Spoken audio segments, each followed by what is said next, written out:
From humiliating Congo by 5-0, and then 96 hours later, we draw with them. What went wrong? Well, let's talk about 4 things that led to this. Starting with this. What nonsense is this? Honestly, what is this, guys? Do you see how horrible this pitch is? And mind you, this is the same pitch that was not allowed to be a host of a World Cup qualifying game between Niger and Congo. And you know what ended up happening in that match? That match was cancelled and it was moved to Brazzaville, the other Congo, the DRC. And then Congo did not show up for that fixture. They lost 3-0 by default. But the CAF, they are allowing this to happen. They're like, no, we see the pitch is horrible, but no, let Bafana go play there. And guess what? Tembazwane is injured now, and it's thanks to this, because the guy is just walking there, and all of a sudden, something just snaps because his leg gets stuck right there on this horrible pitch. So CAF really needs to intervene, because we cannot be allowing such nonsense to happen in our football. But just because the pitch was horrible, that does not mean Bafana were like, we don't have a plan today. They did actually have a plan, you see. So what is the plan? The plan is to definitely and certainly separate the pitch into 2 and say, let's overload our half when we're building up. And what will that do? That will force Congo to commit all of their players to us. So now, right now, on the picture, you have 6 Bafana players, and you also have 5 Congolese players. But actually, there's a 6th one who's pressing Utebogo Mokoena on the top of your picture. And when they do press us like this, then you see what happens. Now we can play a long ball over, because there's space behind us because they are trying to press us. But there's also space in the midfield, which is where we want space, because that's where Tembazwane is, right? And you can see here, he's just freely running on his own. And there's that huge space. But on top of that, bottom of your screen, you also have Osunapolis, who's just running into that space if they spotted him. And you see why Osunapolis has been so effective for Bafana, because he always has space to play into. And in this case, it's the same situation. So we kept on trying these things, but the long balls were not quite accurate enough. And here's another player that a lot of people don't rate, which is Elias Mukwana. See, Tebza has the ball, and Mukwana is already making a forward run. But look where he is. He starts by dropping into midfield, and by so doing, he has pulled that defender who's right next to him. You see, there's a defender next to him, and all of a sudden he starts accelerating. That defender is gone. That defender is done with, because he's already running and he has beat that defender. But in doing that, running infield, Mokoena is not finding him. He's actually finding a pass out wide. And by finding that pass out wide, that means now you have 2 problems. You have Mokoena, who still has space to run into, because remember, we pulled you closer to us so that we can find that space. Now, you can now have a space again for Mokoena to run into. But also, another small thing there, you see that Apolis is once again free, because we are trying to make sure that it gets space, because he's one of our creative players as well. So we end up getting ourselves into good spaces and playing crosses, and we just failed to get at the end of that cross. So that was kind of the plan. Again, you see this repeating over and over. We're building with 5 or we're building with 6. We force them to press us.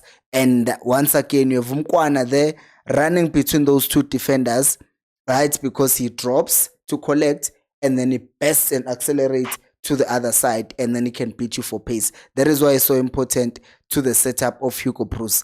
And when he does that, now he has that space to beat the defender, and he can cross the ball. But look at something else that is crucial here. Can you see there?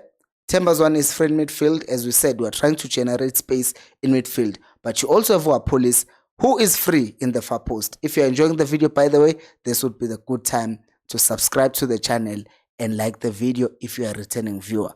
Now, when it happens, Mukwana has beat his man, Tembazwane receives the ball, there is a police free there. He could have given him the ball, but still, he's also free. He's in the box. He can take a shot, but when he does take the shot, it is saved by the goalkeeper. Now, this brings us to the next plan, which is kind of similar to the one that we just talked about, but it's not really that similar, because here we're now more direct to the ball. We're not trying to play these short passes and then play the ball into space, because here it's all about how we got our goal.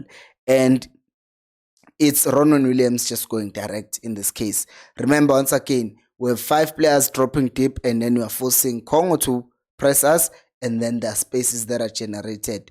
And look, once again, both our wide players, which is Mkwana and Apolis, are always just free and running into space. And in this case, Ronan Williams, with a very good distribution, also knows that Ikram Reyners is a very quick and physical striker who's now going to fight for the ball. If he does win it, which is the case in this time around, he then supposed to play it quickly to Apolis, who is free. He doesn't spot that, and they end up marking him.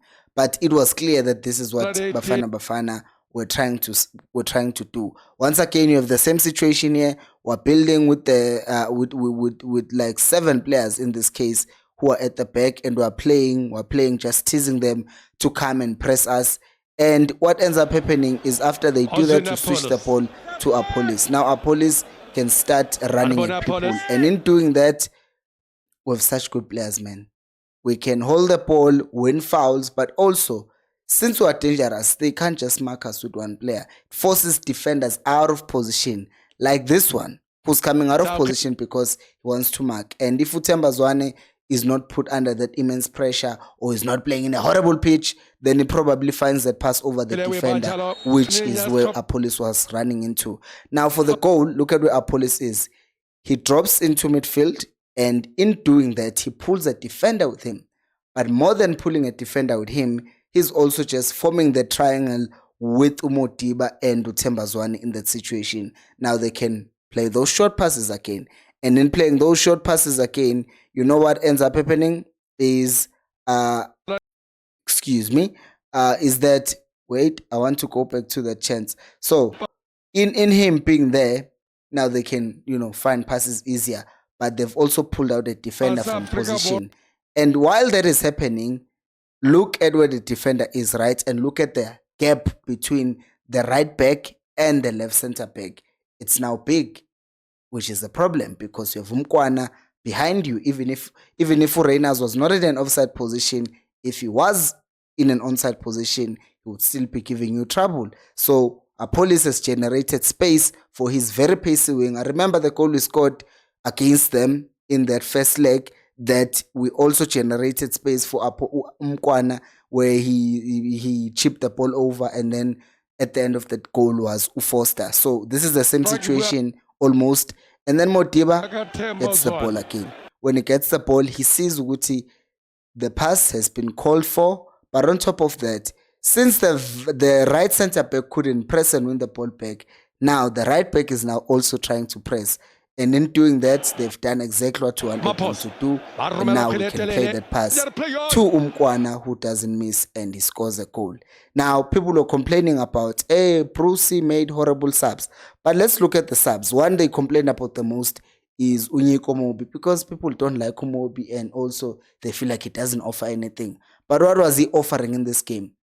Well, he was here to basically help Usela in defense, because, can we be honest, Congo were dominating Bafana at this point. They were just the team that was looking more likely to score. So Bruce had to take precautions, and he brought on Mkwana to be helpful in that side. And eventually, he ended not Mkwana, Umobi, and Umobi ended up being a right back, and Usela ended up being more of a winger. And people will ask, why was Relebule Mfukeng not played again? And I will tell you, it's because the pitch was just not going to allow him to play, number one.